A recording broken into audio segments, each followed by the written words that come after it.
Hello class, I'm Radha Pandey and once again we are going to learn the chapter of class 12th biology that is human reproduction. आज की class में हम लोग male reproductive system को ही थोड़ा सा और सीखेंगे और ये ऑलमोस्ट हमारा इस टॉपिक का लास्ट क्लास होगा। हमने इसकी ऑलरेडी 2 क्लासेस की हुई हैं और हमने काफी कुछ सीख भी लिया है। एक बार जरा सा पीछे से रिविजन देते हैं कि हमने क्या क्या चीज पढ़ा है। मैंने आपको टेस्टिस का एनाटॉमी दिखाया था, उसके भीतर में कौन सी चीज कैसे लगी हुई है, पूरा का पूरा आपका जो मेल रिप्रोडक्टिव सिस्टम है उसमें जो प्राइमरी सेक्स ऑर्गन है, जो सेकेंडरी सेक्स ऑर्गन है, वो कैसे पोजीशनड है, कहाँ पर कौन सी चीज लाई करती है, ये सब कुछ मैंने आपको दिखा दिया था। स्पर्म का पाथवे बता दिया था। और इसके बाद फिर मैंने उसकी नेक्स्ट क्लास में सेमिनिफेरस ट्यूब्यूल, कहाँ पर स्पर्म बनता है, और हॉर्मोन्स जो निकलते हैं आपके टेस्टिस से उनका कैसे रेगुलेशन होता है, ये लगभग चीजें मैंने सारी सिखा दी थी आपको। आज की क्लास में जो हमारा मेन टॉपिक है वो है एसेसरी ग्लैंड और एक्सटर्नल जेनिटेलिया, जो मुझे पढ़ाना है।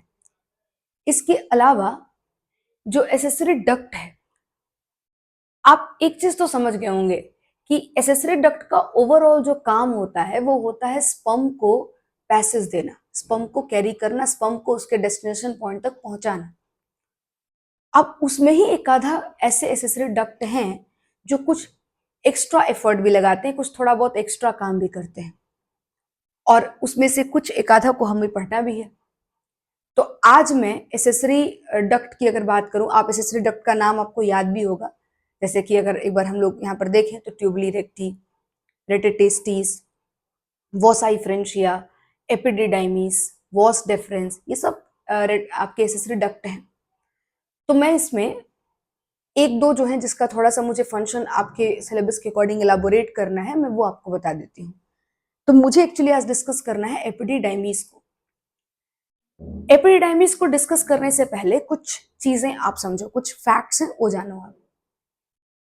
A young mail produces sperm every day but not ejaculated the sperm every day. It means somewhere it is stored inside the body. अगर कोई रोज कोई चीज बना रहा है और उसको निकाल नहीं रहा है, वो चीज का कहीं पर आउटलेट नहीं है, तो श्योरली कहीं ना कहीं उसको तो स्टोर करते होंगे। और ऐसे में वो रखने वाली जो जगह है, वो मेल बॉडी के भीतर जो वो जगह होगी, वो जगह कहीं और नहीं, वो एपिडिडाइमिस ही है, जहां पर स्पर्म को स्टोर कराते हैं। तो आई थिंक स्पर्म का एपिडिडाइमिस का एक काम आपको बहुत इजीली क्लियर है, एंड दैट इज कि एपिडिडाइमिस जो है वो स्टोरेज ऑफ स्पर्म कराता है। सही बात है, पहली चीज। दूसरी चीज, अगर बात करें थोड़ा सा, आपको पता है कि स्पर्म सेमिनिफेरस ट्यूब्यूल से बनकर के आया हुआ था। तो जब सेमिनिफेरस ट्यूब्यूल से स्पर्म बाहर आता है तो स्पर्म को अपना मोटो क्लियर नहीं होता, मतलब उसके पास जो एबिलिटीज हैं, जो पोटेंशियल हैं, वो उसको या तो डिफाइंड नहीं होती हैं, या फिर उसको वो पूरी ताकत, जो उसकी कैपेसिटी है, वो उसको मिली नहीं होती है। जैसे कि वो आपको मैंने कभी पीछे क्लास में बताया हो, नहीं बताया हो तो आज बता देती हूँ। बॉडी में मूवमेंट करने वाला इकलौता सेल होता है ये। वैसे इसके अलावा भी एक आधा सेल है, जैसे कि मैक्रोफेज भी मूव करता है, ठीक है, बॉडी के अंदर उसका भी मूवमेंट देखा जाता है, लेकिन बहुत फ्यू सेल्स ही ऐसे होते हैं जो बॉडी में मूव करना जानते हैं। बॉडी में आमतौर पे सेल्स मूव नहीं करती हैं, स्पर्म उनमें से एक है, और इत्तेफाकन ये मेल बॉडी में पाया जाता है, फीमेल बॉडी में मिलता भी नहीं है। तो स्पर्म जो है एक मोटाइल सेल है, मूवमेंट करने वाला सेल है, मोटिलिटी शो करता है ये। लेकिन जब ये सेमिनिफेरस ट्यूब्यूल से निकलता है तो इसमें मोटिलिटी जैसी कोई प्रॉपर्टी नहीं देखी जाती। वहां से सिक्रीट होने वाला जो फ्लूइड होता है, जो आपके सेमिनिफेरस के जो ट्यूब्यूल होते हैं उनमें से ही कुछ कुछ फ्लूइड सिक्रीट हुए रहते हैं, और उन फ्लूइड्स के साथ ही स्पर्म जो है वो बह करके और आगे बढ़ते चला जाता है। मतलब बेसिकली वो खुद से मूव नहीं कर रहा। समझ रहे हो आप मेरी बात? अब जब खुद से मूव नहीं कर रहा, क्योंकि इसे मूवमेंट की कैपेसिटी नहीं है, अभी तक मोटिलिटी नहीं आई है इसके पास। इसके अलावा एग को फ्यूज करने की, पेनिट्रेट करने की, ओवम को पेनिट्रेट करने की एबिलिटी भी नहीं है इनके पास। खैर, वो एबिलिटी तो इनको फीमेल बॉडी में मिलेगा। उस प्रोसेस को कैपेसिटेशन कहते हैं, जो फीमेल बॉडी में कराया जाएगा। इनका कैपेसिटी इनको दिया जाएगा, एबिलिटी इनको दिया जाएगा टू फर्टिलाइज द ओवम, तो वो उनको फीमेल बॉडी में जाकर के मिलेगा, इधर तो मिलेगा भी नहीं ये पावर इनको। लेकिन मूवमेंट करने का पावर इनको देना पड़ेगा, क्योंकि अभी पूरे मेल बॉडी को ट्रैवल करना है इनको, तो घूमते घूमते इनको मेल बॉडी के डेस्टिनेशन पॉइंट तक, पेनिस तक पहुंचना है ताकि ट्रांसफर कराया जा सके। तो ये जो पावर है ये इनको एपिडिडाइमिस में मिलता है। मतलब आप इस बात को सोच कर देखो, कहीं ना कहीं यही बात हम बोलने की कोशिश कर रहे हैं क्या, कि एपिडिडाइमिस के अंदर स्पर्म की फिनिशिंग होती है, इनका जो मैचुरेशन है या जो इनकी फिनिशिंग है वो आपको एपिडिडाइमिस में ही कराया जाता है। तो दूसरा फंक्शन ये भी हो गया कि भाई मैचुरेशन ऑफ स्पर्म कराते हैं आप। तीसरी चीज, अगर स्पर्म को इजैकुलेट नहीं कर रहे हैं, मैंने अभी आपसे जस्ट बोला कि स्पर्म को इजैकुलेट नहीं कर रहा है अगर कोई पर्सन, तो उस केस में उस इंडिविजुअल का जो स्पर्म है वो एपिडिडाइमिस में ही स्टोर रहता है और उसकी लाइफ होती है लगभग कुछ वीक से लेकर के कुछ महीने तक स्टोर्ड रहता है वो। तो उस समय में उसको नरिशमेंट चाहिए होगा, सेल है, सर्वाइव कराना चाहते हैं तो उसको नरिशमेंट देना पड़ेगा। तो एपिडिडाइमिस कुछ ऐसे फ्लूइड को सिक्रीट करता है जिससे स्पर्म को नरिशमेंट प्रोवाइड कराया जाता है। तो आई थिंक आपको अब 3 काम पता चल चुका है एपिडिडाइमिस का। पहला, स्टोरेज ऑफ स्पर्म, दूसरा मैचुरेशन ऑफ स्पर्म, तीसरा नरिशमेंट ऑफ स्पर्म। सही है क्या? ओके।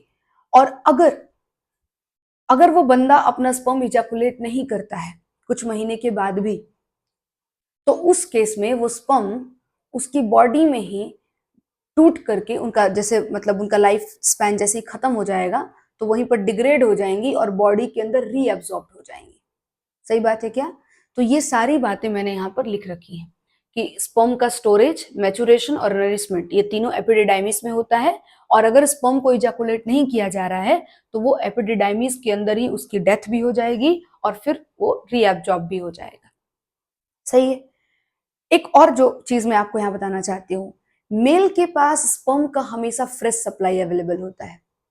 एक स्पर्म को बनने में करीबन करीबन 74 दिन लगता है, 74 डेज लगता है एक स्पर्म को बनने में, और हर दिन कई सारे स्पर्म का 74 डेज कंप्लीट हो जाता है। मतलब हर दिन स्पर्म बन करके मेल बॉडी के अंदर आते हैं और एपिडिडाइमिस के अंदर स्टोर कर लिए जाते हैं। और जो ओल्ड वाले होते हैं वो बेसिकली उनको वो अगर मान लीजिए अगर इजैकुलेट नहीं किया जा रहा है तो उनकी डेथ भी होती रहती है, और नए बन करके आते भी रहते हैं और उसमें कलेक्ट होते भी रहते हैं। तो मेल के पास हमेशा फ्रेश स्पर्म का सप्लाई अवेलेबल होता है, हमेशा वो कॉन्टिन्यूअसली स्पर्म बनाते हैं। सही है क्या?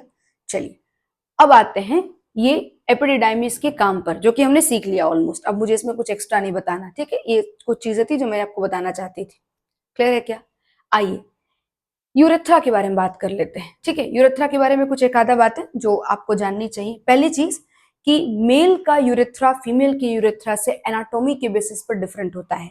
फीमेल का यूरेथ्रा छोटा होता है और मेल का यूरेथ्रा बड़ा होता है, लंबा होता है। ठीक है, पेनिस के थ्रू होकर के जाना है तो डेफिनेटली लंबा होगा। ठीक है, आपको एक आधा वर्ड भी दिख सकता है, ये मैं आपको पहले ही बता देना चाहती थी लेकिन मुझे ख्याल नहीं आया इस बात का, मैं अभी बता देती हूँ। जैसे कि पेनाइल यूरेथ्रा आपको वर्ड कहीं पर दिख सकता है, ठीक है, या प्रोस्टेट यूरेथ्रा। तो उसके लिए परेशान नहीं होना है, क्योंकि वो क्या है एक्चुअली आप समझो, जो यूरेथ्रा के चारों तरफ प्रोस्टेट ग्लैंड लग गया है ना, तो उसके भीतर वाले यूरेथ्रा को प्रोस्टेट यूरेथ्रा कह दिया गया। जो यूरेथ्रा पेनिस के भीतर घुस गया है उसको पेनाइल यूरेथ्रा कह दिया गया है ना। लेकिन कोई डिफरेंस नहीं है, आपको उसके लिए परेशान नहीं होना है। ये वर्ड था, बुक में कहीं कहीं आप पढ़ोगे तो मिल जाएगा, तो मैंने आपको समझा दिया है। क्लियर है क्या? ओके। तो मैंने आपको यहाँ पर क्या चीज बताई, मैंने कहा कि जो मेल यूरेथ्रा होता है वो लंबा होता है फीमेल यूरेथ्रा से, पहली चीज। अच्छा, इसका ना एक बैड इंपैक्ट भी है, सुनो क्या बैड इंपैक्ट है। फीमेल यूरेथ्रा छोटा है साइज में, उसकी लंबाई कम है, ठीक है। अब इसका बैड इंपैक्ट ये होता है कि जो बैक्टीरिया है उसके लिए बड़ा आसानी हो जाती है अंदर तक का रास्ता तय करने में। एक्चुअली होता क्या है कि यूरिनरी ब्लैडर पे ही मोस्टली या उसके आसपास में ही मोस्टली बैक्टीरिया डेवलप करते हैं और डिजीज कॉज करते हैं। ठीक है, यूटीआई कॉज करते हैं। यूटीआई का मतलब होता है यूरिनरी ट्रैक्ट इन्फेक्शन, मतलब जो आपका यूरिन वाला रास्ता है उसमें इन्फेक्शन हो जाना। ठीक है, तो वहां पर आपको ये प्रॉब्लम कॉज करते हैं। अब मेल का यूरेथ्रा लंबा है तो रास्ता तय करना मुश्किल है, जबकि फीमेल का जो यूरेथ्रा है वो छोटा है तो रास्ता तय करना इजी है। बहुत आसानी से वो उस रास्ते को तय कर लेते हैं और बहुत आसानी से बाहर से अंदर की तरफ मूव भी कर जाते हैं। तो मैंने देखो यहाँ पर लिख भी रखा है, कि due to shorter urethra in female they are more prone to urinary tract infection. ठीक है, ये बड़ी आसानी से यूटीआई की शिकार हो जाती हैं। कौन? फीमेल, है ना। Urinary tract infection, UTI. ठीक है, ये आपको इस प्रॉब्लम का शिकार हो जाती हैं फीमेल्स। क्लियर है क्या? अच्छा, मेल यूरेथ्रा दो काम करता है ना। क्या क्या काम करता है? एक तो कॉमन पाथवे है ना वो, तो एक तो सीमन रिलीज आउट कर रहा है, ठीक है, और आपको यूरिन भी एक्सक्रीट कर रहा है ना। तो बेसिकली उसके दो पर्पस है, जबकि फीमेल यूरेथ्रा जो होता है वो सिर्फ और सिर्फ यूरिन रिलीज करता है। फीमेल जब रिप्रोडक्टिव सिस्टम में पढ़ाऊंगी तो आपको मैं दिखाऊंगी कि कहाँ से कौन सा चीज निकलता है, क्या होता है, कैसे नहीं होता है, वो सब जानेंगे हम लोग। लेकिन फिलहाल आपको मेल का बहुत अच्छे से क्लियर है क्योंकि वो मैंने आपको पढ़ा दिया है, तो आपको फोटो वोटो दिमाग में आपके इमेजिनेशन ऑलरेडी है। तो मेल यूरेथ्रा जो है वो डुअल पर्पस सर्व करते हैं, वो यूरिन और सीमन दोनों ही कैरी आउट करते हैं। सही। आओ चलो, इजाकुलेटरी डक्ट। देखो पीछे के फिगर में मुझे ऐसा लग रहा था कि इजाकुलेटरी डक्ट आपको क्लियरली समझ नहीं आया होगा कि कहाँ पे क्या चीज है, ठीक है, और अगर आगे है तो टू गुड। मैं एक बार यहाँ पे भी आपको दिखा देती हूँ, देखना जरा। ये है सेमिनल वेसिकल्स, ठीक है, और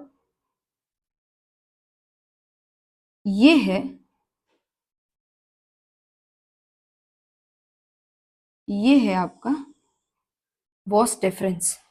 देखना जरा।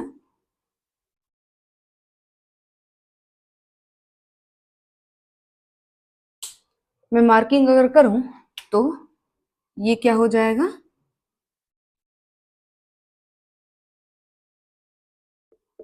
सेमिनल वेसिकल्स, जबकि इसको अगर मैं मार्किंग करूं तो ये हो जाएगा वॉस डिफरेंस। ठीक है, सेमिनल वेसिकल्स का सिक्रेशंस आ रही हैं, है ना, और इधर से वॉस डिफरेंस से स्पर्म आ रहा है, और ये दोनों एक पॉइंट पे वॉस डिफरेंस के अंदर सेमिनल वेसिकल्स अपने सिक्रेशंस को रिलीज आउट कर देती है। ठीक है, और इन दोनों के रीयूनियन से, यहाँ पर इन दोनों ये जो जुड़ जाती हैं, इनके जुड़ने से फाइनली जो पाथ तैयार होता है उसे हम इजाकुलेटरी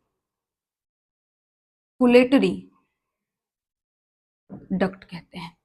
आई थिंक आपको क्लियरली समझ में आ रहा होगा कि इजाकुलेटरी डक्ट कहते किसको है, और फिर ये इजाकुलेटरी डक्ट जाकर के कहाँ पे ओपन हो जाएगा? यूरेथ्रा में ओपन हो जाएगा। जैसे मान लो कि अगर ये यूरेथ्रा है आपका, अगर ये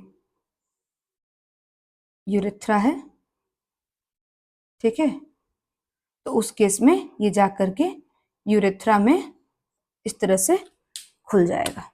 ठीक है, ये यूरेथ्रा है अगर तो जाकर के इसमें खुल जाएगा। ठीक है, और सोच कर बताओ कितना होगा इजाकुलेटरी डक्ट? दो होगा, है ना। एक तो इधर से खुलता होगा, एक और यहाँ पर खुलता होगा।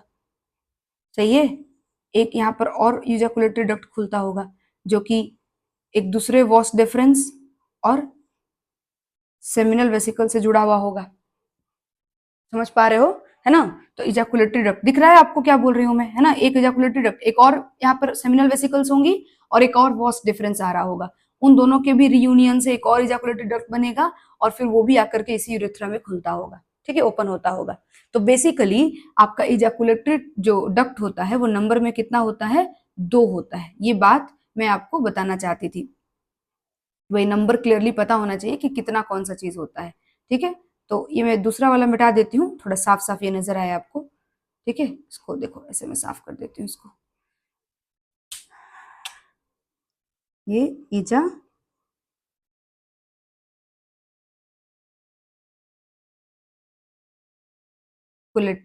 डक्ट है, वॉस डिफरेंस हो गया, ठीक है, और ये इजाकुलेटरी डक्ट हो गया। सही है क्या? तो ये आपका बेसिकली इजाकुलेटरी डक्ट है, ठीक है, जो कि यूरेथ्रा में ओपन हो रहा है। ठीक है, और इसके नंबर कितने होंगे? तो अभी जस्ट बोला, इसका नंबर 2 हो जाएगा। इसका नंबर भी 2, वॉस डिफरेंस भी 2, सेमिनल वेसिकल्स भी 2, और यूरेथ्रा 1 होता है नंबर में। ठीक है, तो ये नंबर क्लियर होना चाहिए, कोई डाउट नहीं है।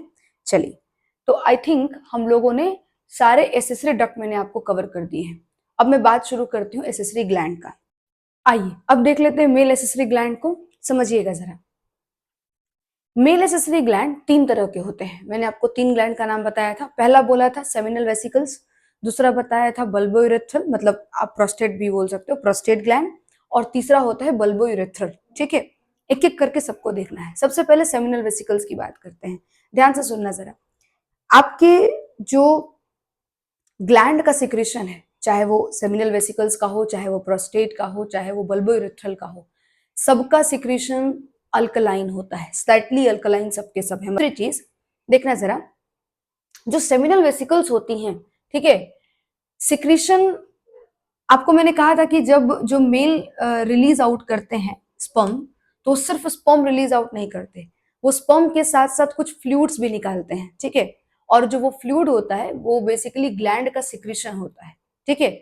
उनका पर्पस क्या होता है? उनका पर्पस होता है स्पर्म को नरिशमेंट देना, ठीक है। स्पर्म काम तो बहुत सारा है, जैसे कि उनका काम है कि जाकर के फीमेल के बॉडी में स्पर्म के लिए एक बोल सकते हैं आप हॉस्पिटेबल इन्वायरमेंट तैयार करना, मतलब कंफर्ट वाला इन्वायरमेंट तैयार करना, ठीक है।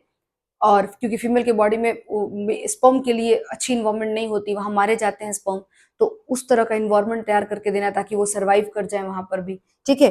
साथ में स्पर्म को नरिशमेंट करना, ठीक है, स्पर्म को उसका रास्ता दिखाते रहना, ठीक है। तो ये सारा कुछ बहुत सारा काम होता है इनके पास, लेकिन ओवरऑल काम देखा जाए तो ख्याल रखना ही है, केयर करना ही है।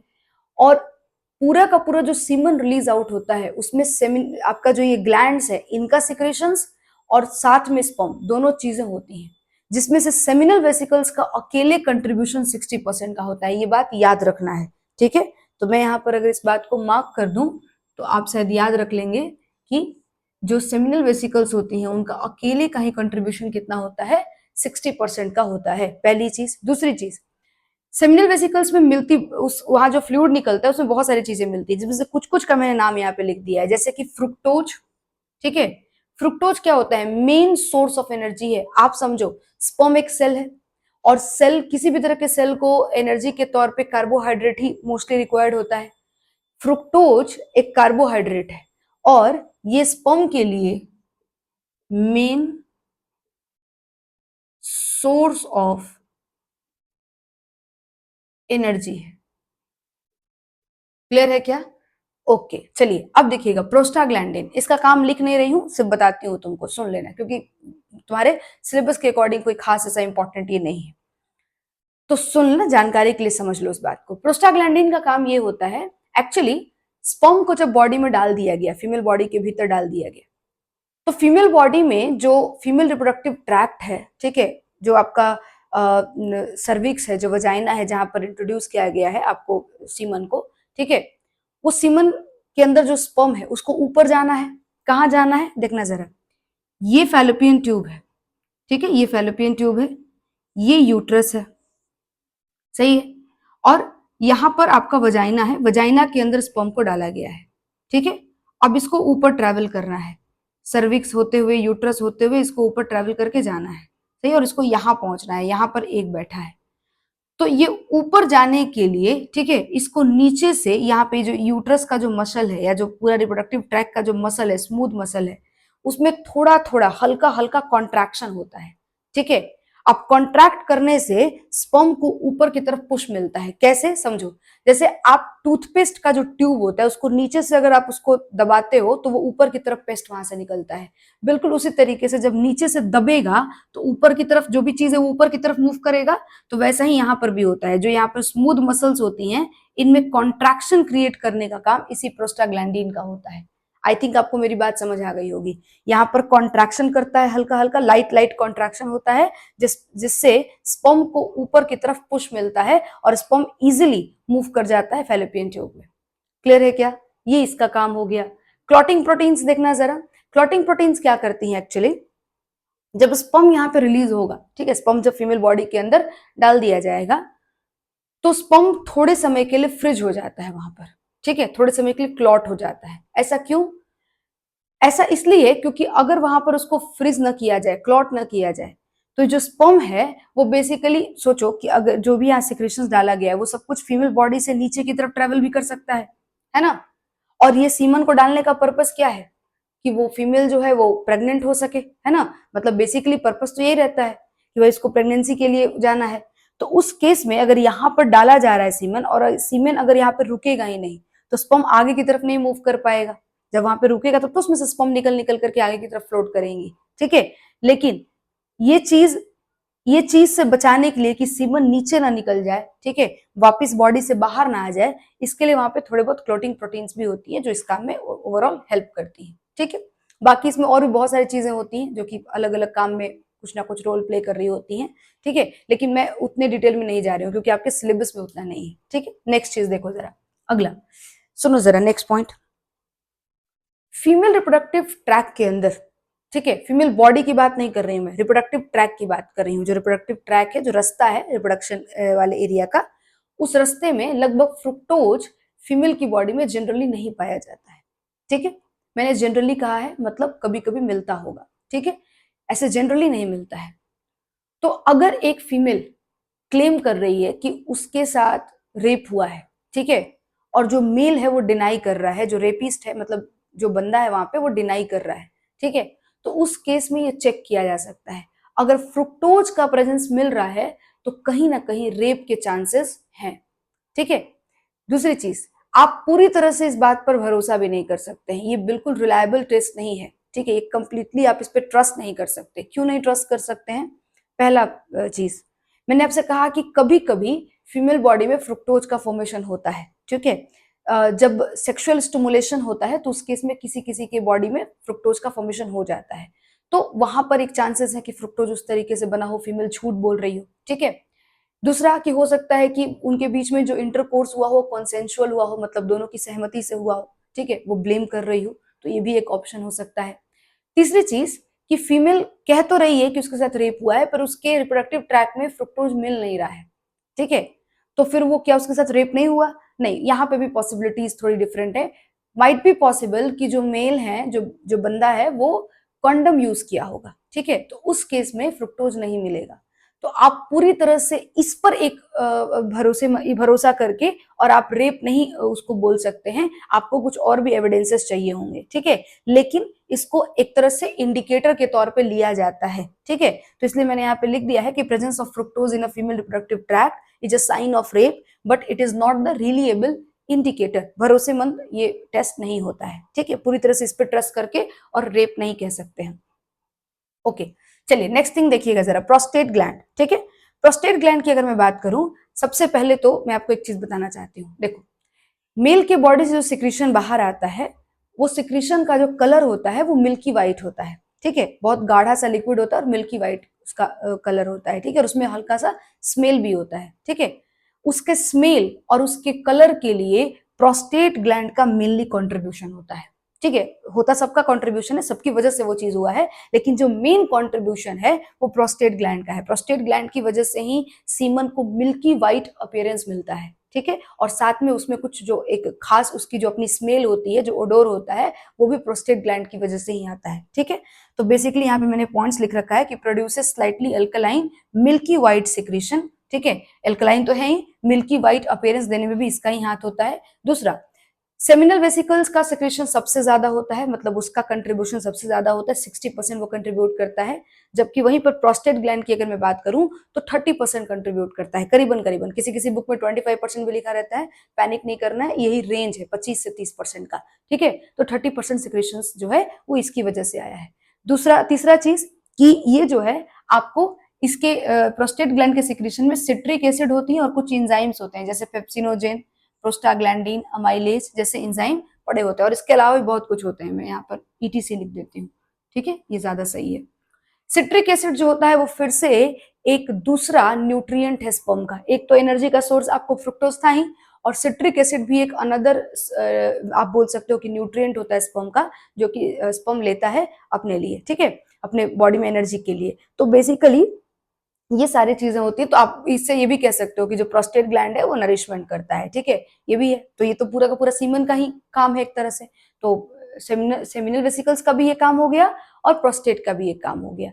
एक आखिरी चीज देखना, जो आपका प्रोस्टेट ग्लैंड है, ठीक है, वो पूरे के पूरे सीमन को लाइट रखने की भी कोशिश करता है, जिससे स्पर्म का जो मूवमेंट है वो ज्यादा फ्री हो, वो इजिली स्विम कर सके, फ्रीली स्विम कर सके, तो इसलिए मैंने लिख दिया है कि allow the sperm to become more mobile, ठीक है, उसको ज्यादा फ्रीली मूवमेंट देने में भी हेल्प करता है। ये सारी बातें आपको मैं थोड़ा बियॉन्ड नीट जाके भी बता रही हूँ, तो सारी बातें नहीं याद करनी, इसमें बहुत सारी बात जानकारी की भी है तो उसको छोड़ देना है। इसीलिए मैं बार बार बोलती रहती हूँ एनसीईआरटी रीड करना बहुत इंपॉर्टेंट है। आप कुछ बात एक्स्ट्रा सीखो, उसमें कोई बुराई नहीं, लेकिन एनसीईआरटी को साथ में लेकर के चलो ताकि आपको नीट का पूरा पूरा चीज पता हो। ठीक है, चलिए एक और बात समझो जरा। प्रोस्टेट ग्लैंड के बारे में मैंने बताया था कि इसका जो शेप और साइज होता है वो वॉलनट होता है। ठीक है, तो वॉलनट के शेप और साइज का होता है ये, और एक होता है नंबर में। ये बात आपको मैं बार बार बोल रही हूँ, याद कर लेना है। सेमिनल वेसिकल्स का नंबर 2 होता है, प्रोस्टेट का नंबर 1 होता है। सही है, चलो अब देख लेते हैं बल्बो यूरेथ्रल को। पहले तो बल्बो यूरेथ्रल को काउपर्स ग्लैंड भी बुलाते हैं, ये इसका दूसरा नाम है। ठीक है, इसका जो शेप और साइज होता है वो पी साइज होता है। पी मटर का दाना समझ रहे हो ना, है ना, ये पी साइज का होता है। ठीक है, बिल्कुल छोटा सा मटर के दाने जैसा पी के शेप का और साइज का ये आपको ग्लैंड होता है। ठीक, 2 होता है नंबर में, ये भी बात याद रख लो आप। ये नंबर में कितना होता है आपको, तो ये नंबर में 2 होता है। ठीक है, चलो समझना जरा, ये भी स्लाइटली अल्कलाइन सिक्रेशन ही रखता है। ठीक है, और इसका जो सिक्रेशन होता है वो थोड़ा गाढ़ा होता है, विस्कस होता है। ठीक है, म्यूकस सिक्रेट करता है ये।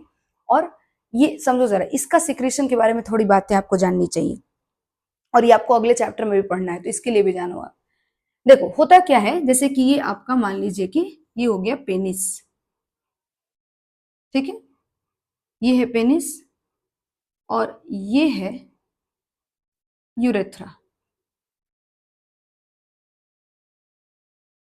ठीक है, और ये आपका हो गया बल्बो यूरेथ्रल ग्लैंड। ठीक है, अब समझना जरा, जो बल्बो यूरेथ्रल ग्लैंड होता है वो अपना सिक्रीशंस, ठीक है, इस यूरेथ्रा में डालता है। लेकिन कब, जब अगर मैं यहाँ पे बात करूं, समझना जरा, सेक्सुअल इंटरकोर्स के बिल्कुल स्टार्टिंग में, शुरुआत में, ठीक है, एक टर्म समझ लो, सेक्सुअल इंटरकोर्स, मेटिंग और कॉपुलेशन,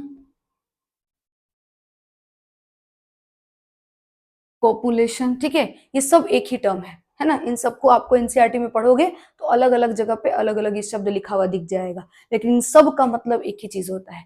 समझ में आ गया, ठीक है। जबकि सेक्स का मतलब जेंडर होता है, ये बात बहुत क्लियरली समझ लेना। समझ गए हो, फॉर्म फिलअप किया होगा तो देखा होगा, सेक्स पूछते हैं मतलब जेंडर पूछते हैं तुम्हारा कि मेल हो या फीमेल है। ठीक है, तो ये जेंडर बताता है और ये एक प्रोसेस है। ठीक है, तो सेक्सुअल इंटरकोर्स, मीटिंग और कॉपुलेशन एक टर्म होता है, इसको अलग अलग नहीं देखना है। ठीक है, एक आपके एनसीईआरटी में तीनों ही वर्ड आपको एक्चुअली लिखा हुआ दिखेगा, ठीक है, अलग अलग जगह पे। चलो अभी देखेंगे हम लोग, यहाँ पे बात कर लेते हैं। बल्बो यूरेथ्रल ग्लैंड की अगर मैं बात करूं तो इसका जो सिक्रेशन होता है वो सेक्सुअल इंटरकोर्स के बिल्कुल शुरू में होता है। ठीक है, अब मैं कुछ यहाँ पे एक इंटरेस्टिंग चीज बताती हूँ, और ये मैं अगले वाले चैप्टर में बताने वाली हूँ, वहां पे भी पढ़ना है। ठीक है, देखना, इंटरकोर्स स्टार्ट होने के साथ ही बल्बो यूरेथ्रल अपना सिक्रेशंस भेजता है। क्यों भेजता है? पेनिस को लुब्रिकेट करने के लिए। एक्चुअली जब प्रोसेस शुरू हो रहा होता है तो मेल और फीमेल दोनों की बॉडी से लुब्रिकेंट्स बनते हैं। ठीक है, ताकि जो वहां पे आपके लुब्रिकेंट्स का बेसिकली काम होता है कि इस प्रोसेस को स्मूथ करना। ठीक है, प्रोसेस को बहुत ज्यादा रफ ना हो, कहीं पर फ्रिक्शन क्रिएट ना हो। अब कोई दो चीज अगर रगड़ खाएंगी तो उस केस में चांसेस है कि वहां पे कट छिल सकता है, तो कोई जख्मी ना हो, इंजरी ना हो, किसी भी तरह का पेनफुल ना हो प्रोसेस। इसके लिए मेल भी लुब्रिकेंट्स रिलीज करते हैं और फीमेल भी लुब्रिकेंट्स रिलीज करती है। मेल का जो लुब्रिकेंट्स है वो इसी बल्बो यूरेथ्रल से आता है। ठीक है, तो डेफिनेटली प्रोसेस के शुरू में ही सिक्रेट होता होगा। अब ये प्रोसेस के शुरू में बल्बो यूरेथ्रल यहाँ पे सिक्रेशंस पहले करता है, और ये सिक्रेशंस आपको जो है जब सेक्सुअल स्टिमुलेशन होता है बॉडी में, तो उस केस में यहाँ से सिक्रेशंस जो है निकल करके यूरेथ्रा से और जा करके फीमेल बॉडी में यहाँ पर कुछ गिरती हैं आसपास, उसके मतलब फीमेल बॉडी के भी कांटेक्ट में आती हैं, साथ में पेनिस के भी चारों तरफ लग जाती हैं, जिससे पेनिस लुब्रिकेट हो जाता है। ठीक है, मतलब लुब्रिकेशन ऑफ पेनिस करता है, ये पहला काम याद कर लेना है कि बल्बो यूरेथ्रल का सिक्रेशन जो होता है वो म्यूकस होता है, और उस म्यूकस का काम ये है कि वो पेनिस को लुब्रिकेट करता है। ठीक है, पहली चीज। दूसरी चीज देखना, यहां पर जो सिक्रेशंस आया हुआ है, ठीक है, इस सिक्रेशन में थोड़े बहुत स्पर्म भी आ जाते हैं। ठीक है, थोड़े बहुत ऐसे स्पर्म भी आ जाते हैं इसके अंदर। देखो ऐसा, इसको कलर अलग कर देती हूँ ताकि दिखाई दे, ऐसे थोड़े बहुत स्पर्म भी आ जाते हैं। ठीक है, ऐसे स्पर्म भी आ जाते हैं। कैसे आ जाते हैं स्पर्म, देखना, क्योंकि अभी इसमें सेमिनल वेसिकल्स और वास डिफरेंस का सिक्रेशन नहीं आया है यहाँ पर, वो इंटरकोर्स के लास्ट में आएगा। लेकिन फिर स्पर्म आया कैसे? तो देखो मैं आपको एग्जाम्पल देती हूँ। आप किसी ग्लास से पानी पीते हो, शीशे के ग्लास में पानी पियो, ठीक है। जब पानी पियोगे तो क्या होगा, पानी जब पूरा आप खत्म कर लोगे तो क्या ग्लास के वॉल्स पर पानी की बूंद नहीं मिलेगी आपको, वाटर ड्रॉप्स नहीं मिलेंगे? ऐसा नहीं होगा, वाटर ड्रॉपलेट आपको एक दो वहां पर मिल ही जाएगा। पूरा का पूरा पानी साफ नहीं हो जाता, ग्लास से खत्म नहीं हो जाता है। सही बात है। बिल्कुल उसी तरीके से मान लो कि इस बंदे ने 1 से 2 दिन पहले सीमन को इजैकुलेट आउट किया हो, सीमन को रिलीज किया हो, ठीक है, या फिर इंटरकोर्स किया हो। उस केस में जो आपके स्पर्म है वो इस जो ये यूरेथ्रा है इसके वॉल्स पर ऐसे चिपकी रह गई है, ठीक है। अब स्पर्म का लाइफ होता है अच्छा खासा, ठीक है, तो ये जिंदा है। अगर 1-2 दिन पहले हुआ है इंटरकोर्स तो, या फिर इजैकुलेट हुआ है स्पर्म तो ये यूरेथ्रा के वॉल्स पर चिपकी हुई है, ठीक है। अब जब बल्बो यूरेथ्रल का सिक्रीशंस यहां से चल के आ रहा होगा तो ये स्पर्म भी धुल करके साथ में चली आएंगी, ठीक है। ये जो आपकी स्पर्म है ये स्पर्म भी धुल करके और साथ में यहाँ पर फीमेल की मतलब यहाँ पे जो बॉडी है इसकी बॉडी के अंदर चला आएगा, ठीक है। इसीलिए इसके सिक्रेशंस को प्री कम कहा जाता है, क्योंकि ये बिल्कुल शुरुआत में सिक्रेट होता है, शुरुआत में ही बॉडी के अंदर आता है ये सिक्रेशन होकर के, सो इसको प्री कम भी कहते हैं सिक्रेशन को, ठीक है। और ये सिक्रेशन आप देखो इसके अंदर सिर्फ बल्बो यूरेथ्रल से आया हुआ म्यूकस नहीं है जो पेनिस को लुब्रिकेट करने आया है, उसके साथ साथ स्पर्म भी आ रखी है। अब इसका नुकसान क्या होता है किसी भी कपल को मान लो प्रेग्नेंट नहीं होना है, फीमेल को प्रेग्नेंट नहीं होना है, तो उस केस में वो बहुत सारे मेथड्स को यूज करती है, उसको कॉन्ट्रासेप्टिव मेथड कहते हैं, ठीक है, जिससे वो प्रेगनेंसी से बच सके। अब एक बहुत ही वेल नोन मेथड है जो कि होता है कॉन्डम का यूज कर लेना, ठीक है। इसके अलावा एक मेथड और होता है, मतलब मेथड बहुत सारे हैं लेकिन उसमें से एक मेथड और मैं आपको बता रही हूँ, एक होता है विड्रॉल मेथड, ठीक है। विड्रॉल मेथड में होता क्या है, विड्रॉल मेथड में जो मेल पार्टनर होता है वो सेक्सुअल इंटरकोर्स होने के बाद वो अपने आफ्टर द सेक्सुअल इंटरकोर्स वो अपने पेनिस को बाहर कर लेगा जब उसको सीमन इजैकुलेट आउट करना होगा तो, ठीक है। मतलब वो सीमन को फीमेल बॉडी में न निकाल करके बॉडी के बाहर निकालेगा, जिससे फीमेल प्रेग्नेंट होने से बच जाएगी, ठीक है। अब कपल को ये लग रहा है कि वो तो सीमन बाहर इजैकुलेट आउट कर रहे हैं, लेकिन उनको ये बात समझ में ही नहीं आया, अगर उनको नहीं पता है ये चीज तो उनको पता ही नहीं चलेगा कि जो स्टार्टिंग में ही सिक्रीशंस आया है, जो बल्बो यूरेथ्रल का सिक्रीशंस है, वो एक्चुअली उसके भीतर भी स्पर्म हो सकता है, और एक स्पर्म काफी है फीमेल को प्रेग्नेंट होने के लिए। तो बेसिकली अगर ये स्पर्म यहाँ पर आ जाता है, ठीक है, जो कि बिल्कुल शुरुआत में ही आता है, तो ये इससे भी फीमेल प्रेग्नेंट हो जाएगी। और ये जो तरीका है, जो बर्थ कंट्रोल मेथड है, जो ये कॉन्ट्रासेप्टिव मेथड है, इसके फेलियर होने की जो चांसेस हैं वो बहुत ज्यादा हो जाती हैं, ठीक है। तो ये आपको पढ़ना है, ये अगला जो चैप्टर है रिप्रोडक्टिव हेल्थ उसमें मैं फिर बताऊंगी ये वाली बात, ठीक है। वहां पे और भी कुछ कुछ मेथड्स डिस्कस किए जाएंगे, लेकिन आई थिंक आपको ये बात समझ आ गई होगी कि विड्रॉल मेथड के अंदर जो फेलियर रेट होता है वो बहुत हाई होता है, और उसका वजह एक ये भी होता है कि जो बल्बो यूरेथ्रल से जो सिक्रीशंस आती हैं उसमें स्पर्म रहता है और वो स्पर्म जाकर के फीमेल को प्रेग्नेंट कर सकता है, ठीक है। तो दैट्स वाई ये मेथड सही नहीं होता है हर बार। तो यहाँ पर यही बात मैंने लिख भी रखा है, ठीक है, देख सकते हो कि secretions carry some spermatozoa, spermatozoa मतलब स्पर्म होता है, एक स्टेज का नाम है ultimately, release before ejaculation, this is the reason of high failure rate of withdrawal method. ये बहुत ही हाई फेलियर रेट क्रिएट कर देता है, ठीक है। आई थिंक आपको क्लियर हो गया होगा। तो मैंने आपको दो चीजें बता दी। पहली चीज बताई कि पेनिस को लुब्रिकेट करने का काम होता है बल्बो यूरेथ्रल का, ठीक है, मतलब जो फाइनल सीमन आता है उसमें इसका कंट्रीब्यूशन बहुत कम होता है, बहुत कम, ठीक है, बहुत थोड़े बहुत होते हैं। मेनली इसका जो सिक्रीशन है वो इंटरकोर्स के शुरू में ही आ जाता है, ठीक है। उसके बाद दूसरा मैंने आपको बताया कि इस वजह से आपको विड्रॉल मेथड जो है उसका फेलियर रेट बहुत बढ़ जाता है। तीसरा, इसका देखो बल्बो यूरेथ्रल जब इस यूरेथ्रा से चल करके आ रहा है तो यूरेथ्रा कॉमन पाथवे है मेल के अंदर जहां से यूरिन भी कभी आया होगा, और यूरिन जो होता है वो आपका एसिडिक होता है, ठीक है। अब एसिड जो होता है इन्वायरमेंट ना, वो स्पर्म के लिए अच्छा नहीं है, स्पर्म का ग्रोथ नहीं होता है एसिड इन्वायरमेंट में, या फिर वो उसमें सर्वाइव नहीं कर पाता है, ठीक है। तो उसके वजह से वहां पे स्पर्म बचना चाहता है एसिडिक इन्वायरमेंट से। तो जब यहाँ पर मान लो कि यूरिन पास आउट हुआ है, ठीक है, और यूरिन पास आउट हुआ है तो पूरा का पूरा यूरेथ्रा का जो ये एरिया है ये पूरा का पूरा एसिडिक हो चुका है।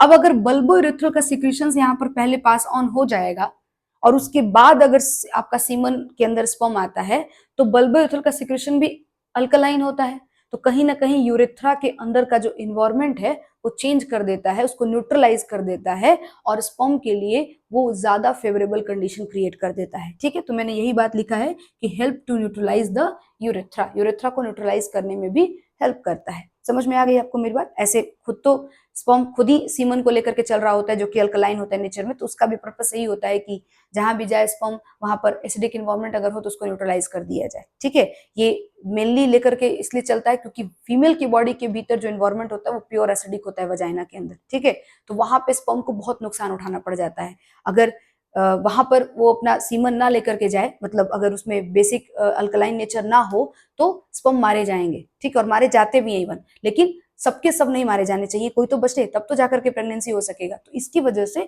सीमन के अंदर जो है अल्कलाइन नेचर वो प्रोटेक्ट करता है स्पर्म को, और यहाँ पर बल्बो यूरेथ्रल का सिक्रेशन जो है वो पहले से भी इन्वायरमेंट को ठीक कर देता है। आई थिंक आपको क्लियर हो गया होगा सारा बात। ठीक है, एक जो काफी कॉमन एक क्वेश्चन भी बनता है, ठीक है, वो भी आपको ध्यान पे रखना चाहिए।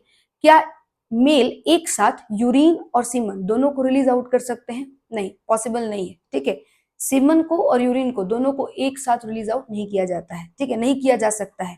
जब सीमन का सिक्रेशंस निकल रहा होता है, मतलब जब सीमन आ रहा होता है, तो यूरिनरी ब्लैडर जो होता है वो बंद हो जाता है। उसका जो आपको मैंने दिखाया था कि ये यूरिनरी ब्लैडर होता है इस तरह से। ठीक है, और ये आपका सीमन मान लो यहाँ से जो है वो इंटर कर रहा है। तो आपको याद होगा मैंने बताया था कि ये यूरेथ्रा है अगर, ठीक है, ये यूरेथ्रा है, तो यहाँ पे इजाकुलेटरी डक्ट है ये। ठीक है, ये इजाकुलेटरी डक्ट है जो कि ऑलरेडी दो जगह से खुला है। एक तो आपका सेमिनल वेसाइकल्स के साथ भी उसका ओपनिंग मतलब जुड़ा हुआ है। ठीक है, और साथ में वॉस डिफरेंस से भी इसका ओपनिंग जुड़ा हुआ है। ठीक है, तो आप देख सकते हो ये इजाकुलेटरी डक्ट है और ये आपका यूरिनरी ब्लैडर है। तो यूरिनरी ब्लैडर को क्लोज कर दिया जाता है। ठीक है, यहाँ पर लगे होते हैं स्पिंटर, पढ़ोगे आप, जब मैं आपको एक्सक्रीशन पढ़ाऊंगी तो दिखाऊंगी स्पिंटर कहाँ होते हैं।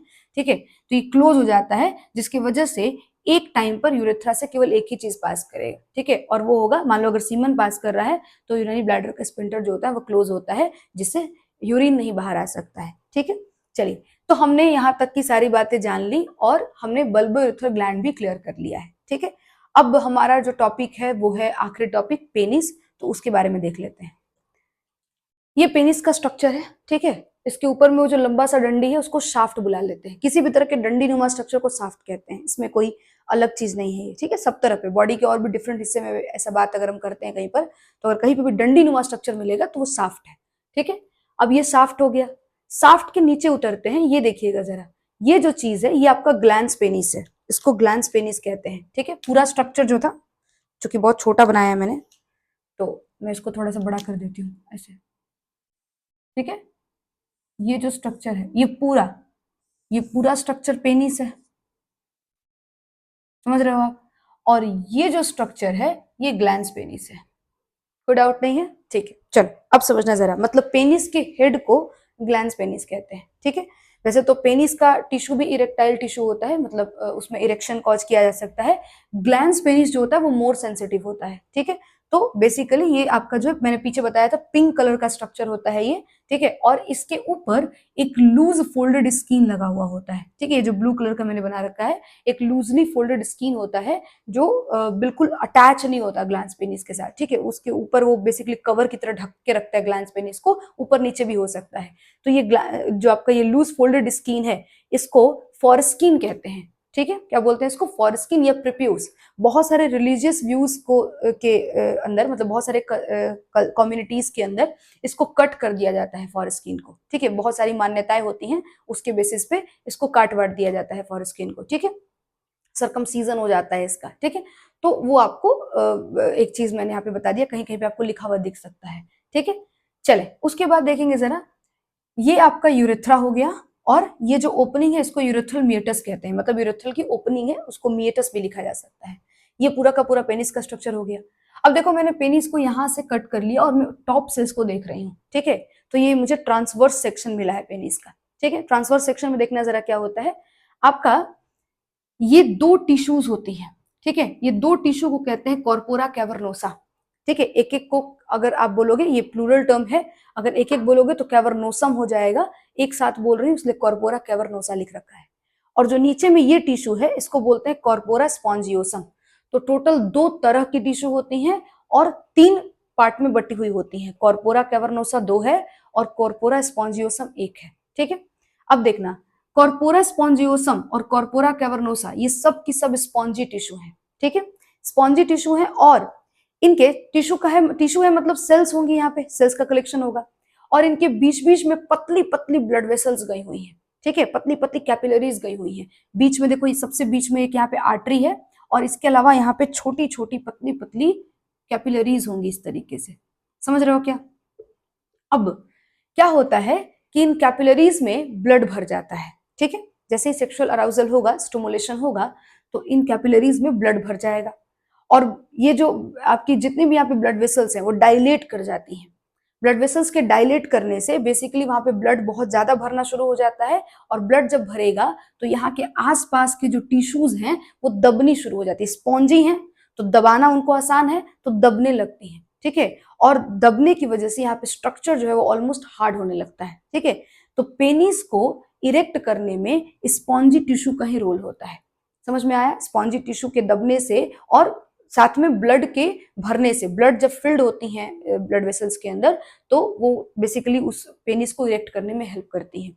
आई थिंक आपको मेरी बात समझ आ गई होगी। तो यहाँ पर जो ब्लड वेसल्स हैं इनमें ब्लड भर जाता है सेक्सुअल स्टिमुलेशन के बाद, जिसकी वजह से जो ब्लड वेसल्स डायलेट हो रखा है उसमें ब्लड के भरने की वजह से यहाँ की टिश्यू दबने लगती हैं, और स्ट्रक्चर जो है वो, अब सोचो कोई चीज भी, मान लो कि अगर एक चीज दूसरी चीज से दूरी बना करके है तो स्पॉन्जी होगा, लेकिन जैसे ही दो चीजें आपस में चिपक चिपक करके ऐसे बैठने लगेंगी तो काफी स्ट्रक्चर टफ होने लगेगा, समझ रहे हो। तो यहाँ की जो सेल्स होती हैं वो सेल्स एक दूसरे के करीब आने लगती हैं दबने की वजह से, और दबते दबते एकदम टाइट स्ट्रक्चर बना लेती हैं, तो इसलिए पेनिस इरेक्ट होने में हेल्प मिल जाता है। समझ आ गई आपको मेरी बात। ये दोनों स्ट्रक्चर और ये भी सब के सब स्पॉन्जी टिश्यू से बने हुए, सबके सब पेनिस को इरेक्ट होने में हेल्प करते हैं, ठीक है। ये जो ओपनिंग है ये यूरेथ्रल की ओपनिंग है, तो ये वाला जो चीज है वो एक्चुअली यहाँ पर होता है, कॉर्पोरा स्पॉन्जियोसम में होता है, नीचे की तरफ होता है, और ये देखिए यूरेथ्रा का ओपनिंग होता है। क्लियर है क्या। ओके चलिए, यही बात मैंने यहाँ पे अंग्रेजी में लिख दी है, ठीक है। Both the corpora cavernosa and the corpus spongiosum are spongy tissue filled with blood and they are responsible for making the penis erect, ठीक है। तो आई थिंक आपको पेनिस की बात भी सारी की सारी क्लियर हो गई होगी, ठीक है। अब एक आखिरी चीज पढ़ लेते हैं कि यहाँ से जो सिक्रीट होता है, ठीक है, जो चीजें निकलती हैं उसको सीमन कहते हैं, उस सीमन आप देख लो बस, सब कुछ हो गया है, लास्ट चल रहा है, उस चीज को भी देख लो। देखना जरा, आखिरी टॉपिक है सीमन, इसके बाद मेल रिप्रोडक्टिव सिस्टम ओवर हो जाएगा और हम लोग फीमेल रिप्रोडक्टिव सिस्टम की तरफ बढ़ जाएंगे। सबसे पहले तो जो सीमन है ये आपको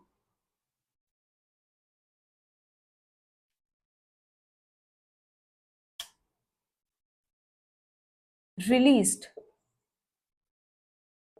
ड्यूरिंग